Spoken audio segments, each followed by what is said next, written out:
And at first, like, it was tough, you know? With a 35mm lens, like, you have to get pretty close if you want to shoot people. They'll be like, hey, what are you doing? But, you know, I've developed like a thick skin and also the strategy where like... There's a lot of hype around the topic of street photography. And I have invited my good friend Kenny Lee, who is willing to talk a little bit more about his project, Let's Go Shum Shui Po, a handmade artist book created by him. Touches on a lot of different psychological and also physical hurdles that he has to overcome in order to produce this. What are some of the concepts that he might be thinking about? We would touch on things like juxtaposition, sequencing, and also how to really overcome the difficulty to master that skill in order to express the way he wants, and how to embrace accidents. Hopefully you guys will learn something from him. Let's record. Kenny Lee. This is too loud. I think I cracked it. Super excited today to have Kenny with us. Kenny Lee, a good friend, artist, photographer, and just an inspiring individual. My name is Kenny, and I am a photographer based here in Hong Kong. You know, a lot of my time is spent shooting commercial stuff, and sometimes if I do have time, I'll shoot some of my own work, especially spending some time in Shum Shui Po. And for those who don't know what Shum Shui Po is, it's one of the oldest neighborhoods in Hong Kong. There's lots going on, so normally I do enjoy spending time just shooting around the area.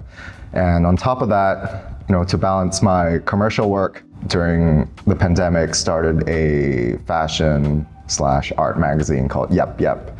You know, it's a little bit more experimental. It features original works by different Hong Kong artists who practice different types of mediums. And there's no words in the magazine, which is exactly like how I like it. So it's very visually driven. It's hopefully easy to absorb for those who don't enjoy reading words in magazines like myself. So yeah, so that's that. Very cool. Yeah. Well, there's a reason why I brought you in, particularly for discussion on the Shum Shui Po project, which is this book. Shum Shui Po is a very local area for those of you who don't know or been to Hong Kong. I would say it's a very multicultural, closed area where different quote-unquote class just merge together. You can buy stuff very cheaply. You can buy materials, small things like buttons and chains and batteries, fabric. Yeah, in fact, like a lot of international fashion designers would make visits to Hong Kong's Shum Shui Po fabric district to buy trims and... Yes, product designers, artists, all kinds of people, and also people just living their daily, going to the wet market to buy fish and vegetables. Yeah, you know, and markets. Yes. And electronics. The whole reason for all these people going in because Shum Shui Po is just cheaper than a lot of other areas. What draw your attention and interest into narrowing down this book? Let's Go Shum Shui Po with the exclamation mark.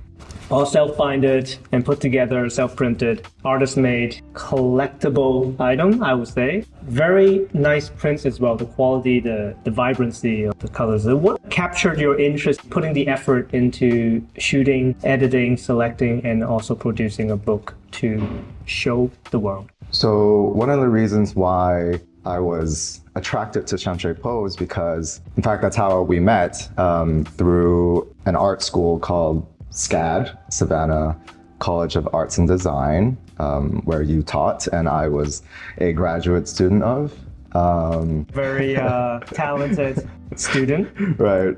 So having classes there, obviously I'd have to spend a lot of time going through the neighborhood, eating, and just hanging out in general. So that's when I started seeing, like, you know, interesting people and things, and it's just such a visual overload to me that I'm really drawn to. Just like so many things everywhere all at once. Right. You know, and literally, like, you could turn a corner and there's something interesting to shoot. So, you know, I don't really have to plan anything really per se. Like, I just kind of walk around and it's just endless things happening. Yeah. Like neighborhood folk buying vegetables to butchers to people selling undergarments in their like rundown stalls to people chopping roast duck or something. Right. That kind of immediacy of like what strikes you to get that creative juice going, you know, is kind of enjoyable in a way that you don't have to actively start something from your own, like from the very, you know, ground zero. Yes, basically. exactly. Yeah, and that's sort of the way that I enjoy shooting as well. I don't really like going in with pre-planned notions of what I want. I kind of like to just go with the flow and see what happens, and sort of in the street photography style, just sort of going for the decisive moment. You know what I mean? Yeah, very much so. I mean, that kind of thinking, it still, you know, runs. It's not that long of a history, really, if we compare photography as a medium to painting or sculptures, you know. But when we talk about the decisive moment, you know, Henri Cartier-Bresson, it's like, you know, historical or so long ago. But it's not really that long ago. What interests me is that you lived in Hong Kong for quite some time. Now, for those of you who are not familiar with Hong Kong, Kenny's English is really good. Is he really from Hong Kong? Like, you know, are you looking in from a foreigner kind of eye, or are you looking from like a local kind of, and still find it very interesting as a place? I was not born in Hong Kong. I was born in Singapore, but I did grow up here. So I speak fluent Cantonese, I read, I write. So there's no problem like interacting with people in the neighborhood. We can chat for the next 2 minutes in Cantonese as well, but too much hard work for subtitles. Yeah, that's why, you know, I wanted a Chinese name for the book as well, right? Like Tong Sam Tong Bo Sam Shui Bo. It just means I don't know, let's all get together as a kind of communal power, like a very team spirit kind of exactly. You know, let's go some shape. It's like a call for action, you know. I mean, it kind of translates that, but it's also missing some part of it. So the Cantonese really translated really well. You mentioned a little bit about you know, that kind of street photography, looking for the decisive moment, that whole creative process. You know, that I think that's very beneficial for our audience to really understand, because a lot of people come from different background, different level of photography, in a sense that how familiar are they with their camera, or how comfortable are they going out to shoot, and being creative and also feeling accomplished that they have created some sort of decent photograph coming back home and looking through their shots. So maybe you can share a little bit of how does that process come at ease, or were you know, comfortable shooting like this from the very beginning, or did it take some time to really master? So before moving back to Hong Kong, I was actually living in New York, and I picked up my first camera about 8 years ago, and it's like a Fuji digital camera with a 35mm lens, you know, because I was trying to emulate, you know, the great street photographers, you know, this point and shoot sort of fast, kind of hidden, you know, I'm not around. Discreet. This kind of ninja style. This ninja style of shooting. And I was really drawn to guys like, you know, Alex Webb, for example, his style. So I was shooting quite a bit in New York, and at first, like, it was tough, you know, like you have to go with a 35mm lens, like you have to get pretty close if you want to shoot people. So I've sort of developed like throughout the years to be kind of ballsy, actually. So like it was pretty uncomfortable at first, but. And you would get some, you know, I'll get people like yelling uncomfortable words. Like, definitely uncomfortable encounters with people where they'll be like, hey, what are you doing? Or, you know, just feeling like a little shy to shoot people. But, you know, I've developed like a thick skin, and also the strategy where, like, you know, I'll shoot something, and then when they look at me, I actually won't look at them.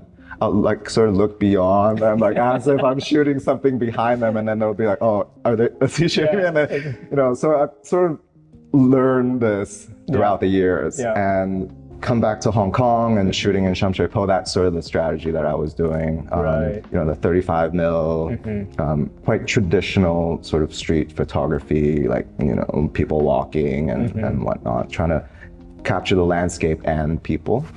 But then that actually slowly evolved my style. And you could actually see that in the book. Two, to me, like quite distinct styles. And then, you know, I'm sort of inspired by some more contemporary street photographers, like David Brandon Geeting, for example. Like, you know, he'd go out with simple DSLR with a flash on it. And that sort of inspired me. I'm like, oh, wow, okay, that's actually quite interesting as well. Not just to capture, you know, that traditional landscape, but to really focus on objects and things, I guess. It's okay. I can see some of the images you use flash.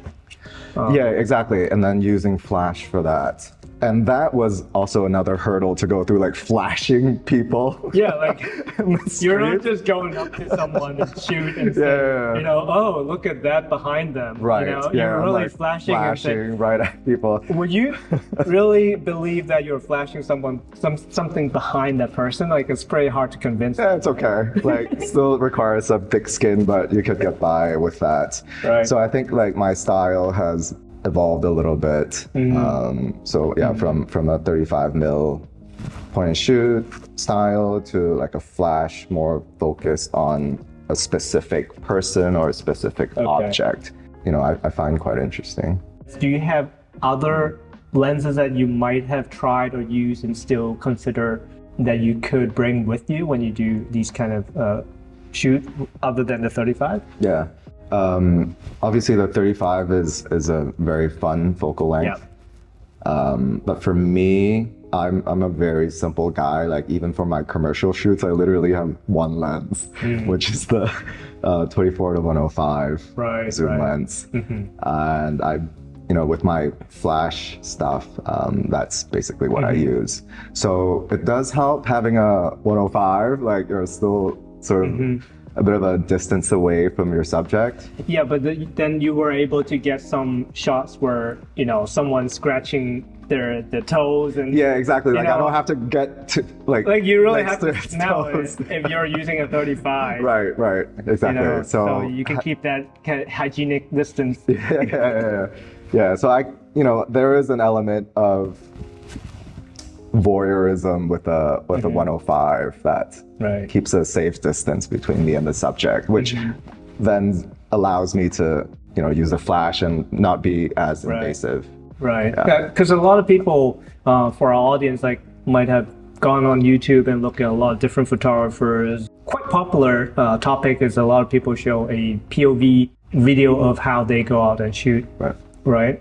Obviously, quite a lot of photographers might have 1, 2, or even 3 lenses with them switch around on the shoot. There's some, you know, benefits of that, but there's also some benefits of the way you work, and especially to highlight the simplicity of the gears, because you're just using that. Okay, I just bring the 24 or 105, or either I just bring the 35. Very rarely that you might have both, but unless you're working on a project and you have a tight deadline, you might want to, you know, squeeze everything in one day. What is the benefit of that? Like that simplicity, what does that help in terms of workflow and creativity? Yeah, again, I'm not the most technical photographer out there. Me neither. Well, no, you're much more technically sound. Having a tough time to set this thing up, folks. You're way more technically sound than I am. But for me, because I'm not as technical, and I know how to use what I have, and which then actually frees me up, because I'm not bound so much by like, oh, what lights I have to use or what lens I'm gonna need to use for this particular shot, like, which then allows me to sort of spend more energy on the conceptualizing my shoots in a commercial sense, I guess. You what I enjoy is, working with clients to come up with an idea, and not so much like, oh, hey, like, let's use these lights for this product. We're talking more about the mood and the branding and maybe like casting, for example, just like this whole package that's not gear related. I think some of the nuggets that if you guys can pick up from what he just said is that freeing up the kind of mental space for more important things. I think a lot of the photographers or YouTubers and all the kind of tutorials out there almost intoxicating in a way of doing too many camera reviews, mentioning about what gears is good and bad to bring with you when you go on a shoot or when you do an assignment, when you have a commercial client that you have to please. I've always mentioned this, the most dangerous clients are the ones that really look at your gears because they really think that they know what you are using and they want to counter-propose of what you should be using. And you should really just, forget about that whole client altogether. That space that you can free up for creativity with the simplicity of the gears can make a huge impact on your shoot and your project because you can really focus on what you're looking for. Right. Like you're going down the street and everything just happens in that split second.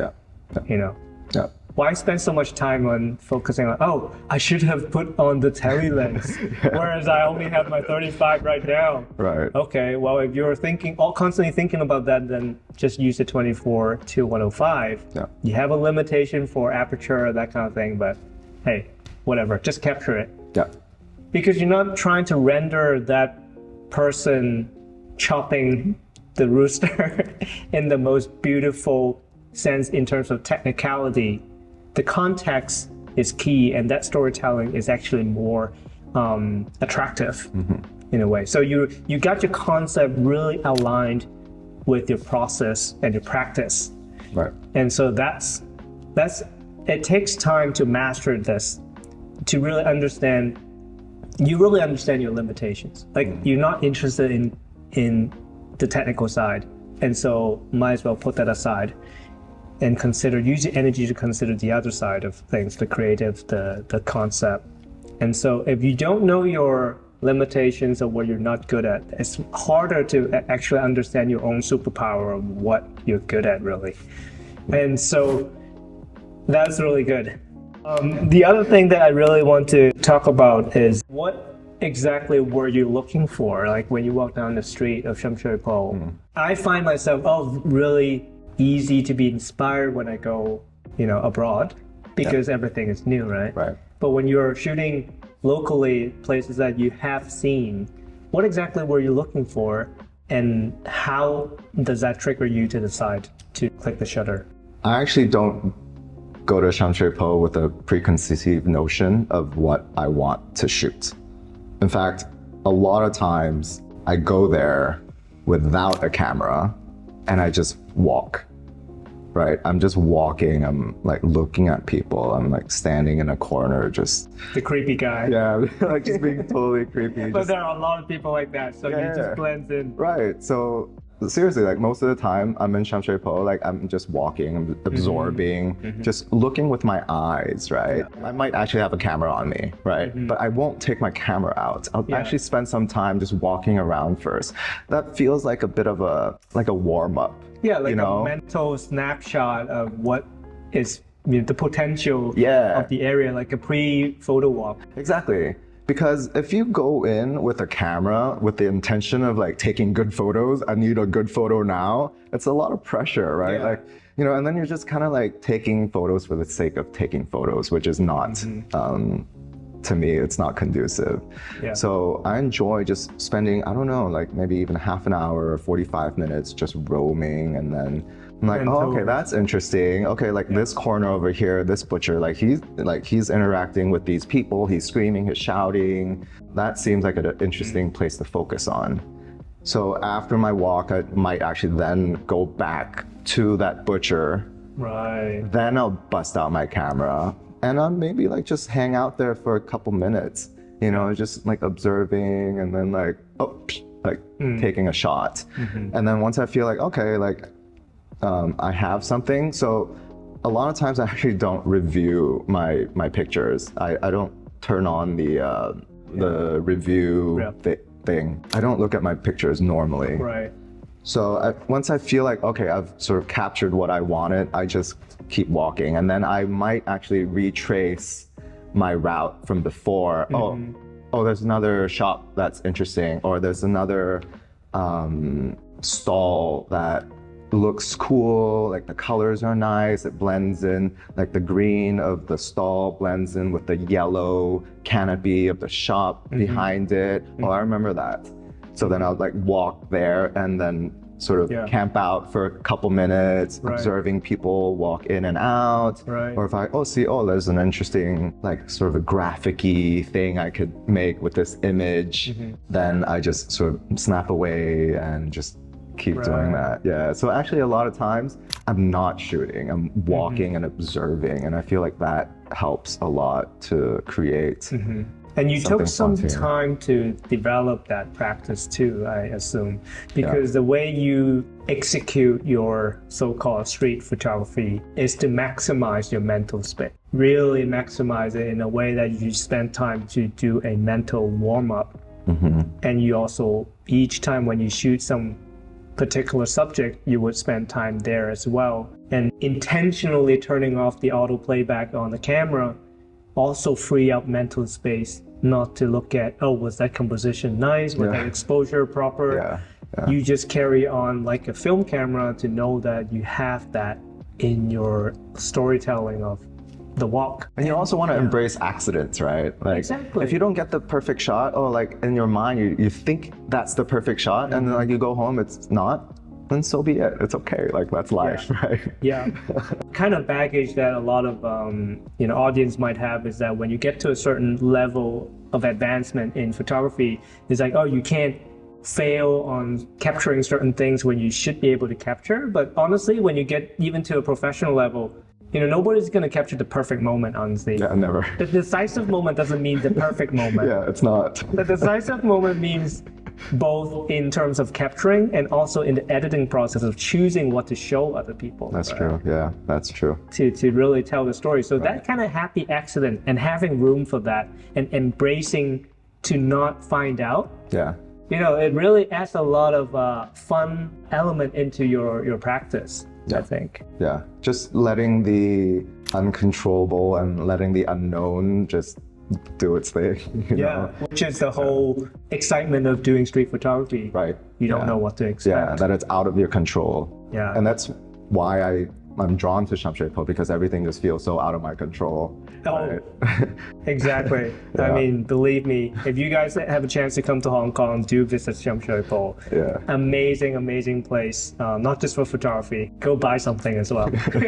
Help out the economy there. Exactly. Help out the neighborhood. Help out the neighborhood. One of the things that you mentioned that when you were going around and spending time in each corner, you would find something that speaks to something else. And that brings up the topic of juxtaposition within your photographs and within, being a huge concept of a lot of street photography is to play with the kind of subject juxtaposition within one frame. And can you just elaborate a little bit more on what's so pump you up about when you see something and then you see something else? And what does that dialogue really inspire you and get you excited? So while I'm shooting, I actually don't think about image pairings, for example. But I don't necessarily think like, oh, I'm shooting this shop house right now. Oh, my next shot has to be something to match the previous shot. I just go about my couple hours of shooting, and then I'll go home and sort of start reviewing the pictures. And in fact, these photos have been sitting in my hard drive for like 5 years. It wasn't until like I've got this huge trove of photos that I said, you know what, like I want to do something with it. And I didn't want to like just make prints, right? Because it feels not so interactive.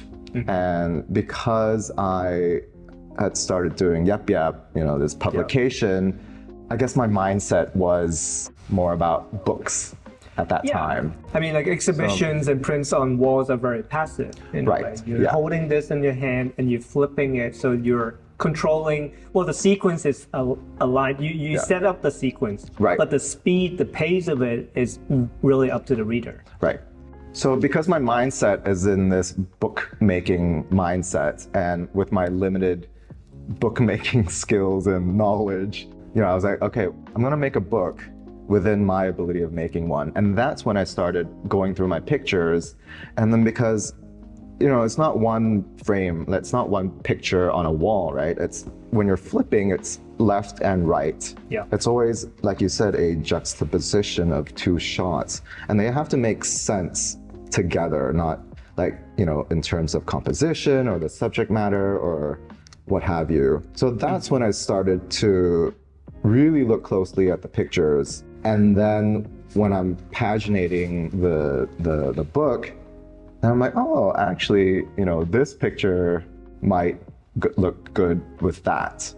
And that's when this whole process of pairing would come about. Right. It's like as a post thing. There's also different layers around this concept of juxtaposition, because image pairing is an obvious juxtaposition of two photographs. And when there's two different subjects, let's say the lady selling undergarment, and then this shop that sells plastic houseware items that were all pink, and that's a particular juxtaposition, quite a feminine kind of theme that speaks together as a dialogue. But there's also within the frame, there is juxtaposition of subject and background, or maybe there were two subjects that the person head covered by a chicken, that kind of juxtaposition as well, which leads the viewer to think of something else. It increases the complexity when you have the second image that juxtaposed on the second page. I see. Okay. So there's like multi-layers of juxtaposition. Right. You're really now the thinking thing deep. is, we're discussing this as a very deep kind of level, but actually everything just happens quite spontaneously. Right. Yeah. You shot it in a very intuitive kind of way. Mm-hmm. But the editing process and the way you juxtapose them on the page, even though at that point it felt right. Right. Yeah, but it felt right. Yeah, it felt right. Yeah. I mean, we don't have to really dig deep into this in a very kind of verbally articulated. Yeah. But if we want to, there are multiple layers of complexity that we can, which is really interesting. Right, that's true. And I think that's so unique to each individual, right? Yeah. Like the way, okay, so I enjoy humor. I enjoy pairing things that shouldn't be paired together. Mm-hmm. Contrast. I embrace contrast. Yeah. So that's my personal style. So innately, when I see something weird that doesn't feel right, that's interesting to me.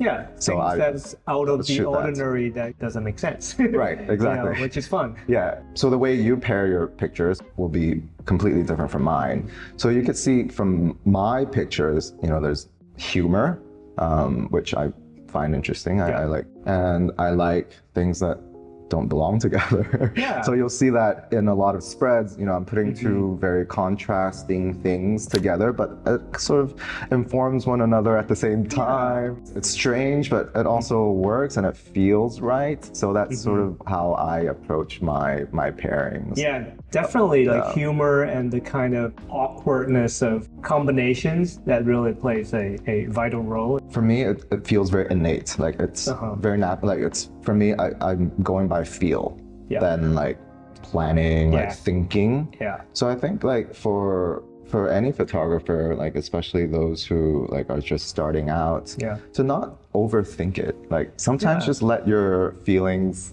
guide you. Yeah. And if it feels right, just go for it. There's no right or wrong. Because a lot of photographers going out on the street or even doing any kind of projects or assignment, I think the hardest part is to find their own voice. Yeah. And finding that voice kind of put a pressure on them. It's like, there's nothing that's never been photographed before in this world. And how can I do something profound and epically different, right? It becomes more and more detached from kind of intuitive working process out of their heart, what you just mentioned. Yeah. And so really like putting those baggage aside and letting yourself experience what you're about to experience is really good. Obviously, it takes time to master. Right. Kenny did put a lot of time into mastering this style of shooting and developing a thick skin. I got yelled at. Yeah. You know, like I'll be snapping with the flash With at the some flash? shopkeeper, right? They're like, "Oh, get out of here," you know. And Yeah, so when just you're kinda prepared to take that shot, you're prepared that could be the last, right? Yeah, exactly. And then you just take that shot, and then you walk away. You know. Yeah. I mean, it helps if you speak the language a little. No, I just pretend like I don't. It actually doesn't help, right? Yeah. No, you don't want to like. Well, for me, I don't want to interact with them so much. I just pretend like, oh, I just give them a smile, like a really sincere smile, and just go on my way. One smile goes a long way. Yeah, just one smile and just keep going. Okay. You know? Okay. Yeah. Friendly tourist. Yeah, exactly. Like Who lives sort of- here. Yeah.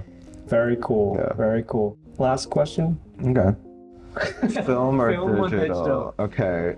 For me, I'm all digital. Mm-hmm. Yeah. I do shoot on film for my own fun, but just the process of getting it like developed and scanned is just so tedious. Yeah. So I like instant gratification. Right. Like I like to be able Right. to take out my SD card, plug it in, Lightroom, start going through my photos. It makes sense. That goes with, all along that kind of simplicity of workflow that maximize room for mental creativity. Right. A lot of street photography trends out there always has a heavier weight on focusing on film Right. in it some does. sense, Yeah. or even for digital has to apply for some sort of film presets. Right. Yeah. Exactly. To make it look like film. Exactly, and then reviewing whether the new Fuji camera has the best profile that looks like a certain film. Right. Yeah. Well, that's a completely different discussion. But to be honest, like I think that this is a very genuine kind of advice or respond to film or digital is that what really helps your creative juice flowing. If you're excited to shoot film and that's what makes you like giddy, then go, like shoot film, Exactly. Like it just doesn't make me feel the same way. Yeah, and it's more expensive, right? And it's more expensive So too. cheaper Yeah. really aligns with the Shum Shui Po. Yeah, kind like of, cheap and fast. energy, right? The spirit. Yeah, cheap and fast. That's how I like it. Yeah. That's very cool. That's very cool. Well, thank you so much, Kenny, for doing such an incredible sharing on the topic of street photography, on the topic we touched on juxtaposition, about how to maximize your workflow to help with the creativity, and having an example of a project that makes it very efficient to tie this all together. So last but not least, this book is actually on sale, so you can purchase this through Instagram via your website. DM Kenny XLI on right. Instagram. DM Kenny XLI. I'll leave his handle down in the description. But also something that we didn't discuss, this could be a completely different video, but Yep, which is a curated fashion art magazine that has no words other than credits. Very inspiring, and this is also available for purchase. All the audience who are more curious about fashion, curious about art, and curious about what could be the future of these two mediums. I think this is a very avant-garde kind of editorial project. I'll leave a link down below where you can purchase this really cool stuff. So thank you so much, Kenny, and we'll end the video right here. Thanks, man.